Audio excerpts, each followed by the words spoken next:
ये है जादुई बांसुरी। ये बांसुरी इंसान नहीं बल्कि हवा से बजती है।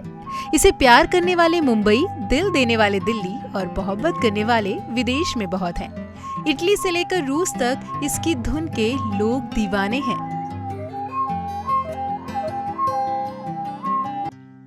अब आप ये सोच रहे होंगे कि ये बांसुरी बनती कहाँ है, इसे बनाता कौन है और इसे खरीदता कौन है।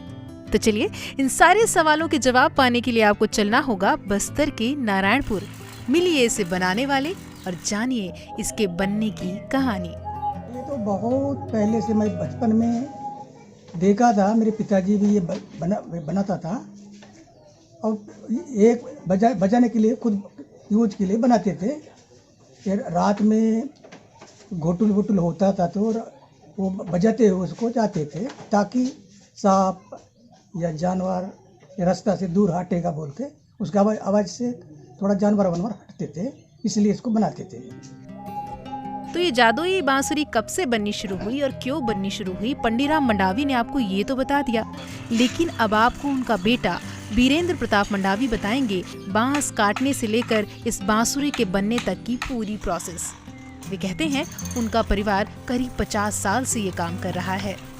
यहाँ बनाना मेरे पिताजी और दादाजी ने सबसे शुरू किया था। उसके बाद पिताजी पंडीराम मंडावी हैं, जो कि बहुत बड़े आर्टिस्ट हैं, हमारे ज़िला और पूरे मतलब अंतर्राष्ट्रीय आर्टिस्ट हैं, और वो बनाते हैं। उसके बाद हमने घर वालों देख देख के, मेरे भैया हैं, मेरे भाई लोग हैं, उसको देख देख के हमने भी सीखा है और हम भी हाथ बटाने लगते हैं। इसमें तो सबसे पहले हमको सूखा बांस चाहिए। बांस जो इसमें मतलब अंगूठा इसमें घुस जाए, उसको पहले होल देखते हैं कि कितना बड़ा होल है। ज़्यादा बड़ा जितना वोसर होता है हमारा उतना बड़ा होल देखते हैं। उसके बाद हम लोग आरी की मदद से 2 फीट का बांस काटते हैं। उसके बाद हमारा जो छड़ी होता है उसको गर्म करके हम इसके जो गठान होते हैं, इसको नोट्स भी बोलते हैं, उसको हम लोग पहले छेद करते हैं। 2 नोट्स होते हैं, 3 नोट्स। उसके बाद उसको पूरा छेद करते हैं हम। उसके बाद बसूला की मदद से उसको पूरा सफाई करते हैं, बाहर का जो आउटर लेयर होता है उसको बाहर, जिससे कि उसको डिज़ाइन आसानी से हो जाए। उसके बाद पूरा सफाई होने के बाद इसमें 3 वॉशर फिट करते हैं। वॉशर में इसमें हम वैक्स लगाते हैं, जो मधुमक्खी ट्रेडिशनली मधुमक्खी का जो छत्ता का होता था उसको लोग लगाते थे, अभी वो नहीं मिलता तो अभी वैक्स यूज़ करते हैं। उसके बाद पूरा सफाई होने के बाद उसमें अलग अलग प्रकार की चाकू होते हैं, उसमें हम छोटा बड़ा डिज़ाइन के हिसाब से देखते हैं। उसको कोयले में हम लोग गरम करते हैं। उसके बाद पूरा डिज़ाइन बनाते हैं। इस प्रकार इसका जो प्रक्रिया होता है पूरी होती है। कम से कम एक बनाने में इसका कम से कम 2 घंटा, या जो अगर एक्सपर्ट कारीगर हो तो उसे जल्दी बना लेता है 1 घंटे के आसपास। बांसुरी बनने की पूरी प्रोसेस देखने के बाद अब आपके जहन में ये सवाल आया होगा कि इसकी कीमत क्या होगी।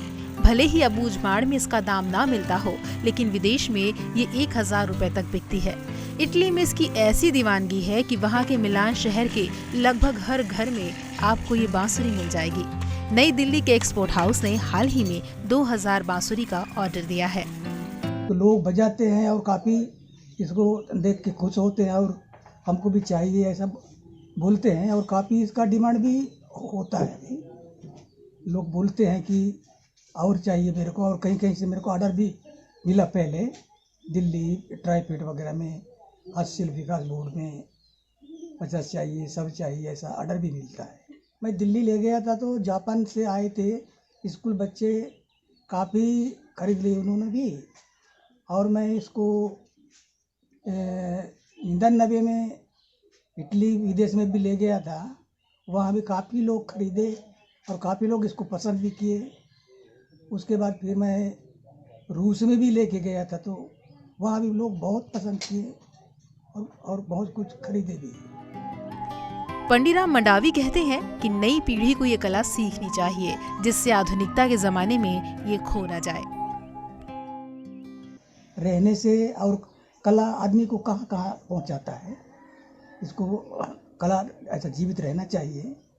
अगर नहीं सीखेंगे तो कला तो ख़त्म हो जाएगा, और इस कला का कहीं कहीं ट्रेनिंग वगैरह चलाना चाहिए सरकार को भी, और इसको सीखना चाहिए, तभी ये बचेगा, नहीं तो ख़त्म होगा। अनोखे बस्तर, अनूठे अबूझमाड़ की इस जादुई बांसुरी की ट्रेनिंग के लिए सेंटर और पहचान के लिए एक बाजार मिल जाए तो न सिर्फ इसकी डिमांड बढ़ेगी बल्कि बस्तर की ये कला परचम लहराएगी।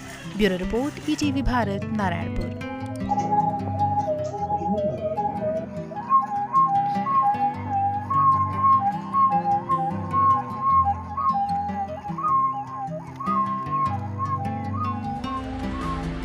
2400 घंटे लगातार खबरें देखने के लिए डाउनलोड करें ईटीवी भारत ऐप।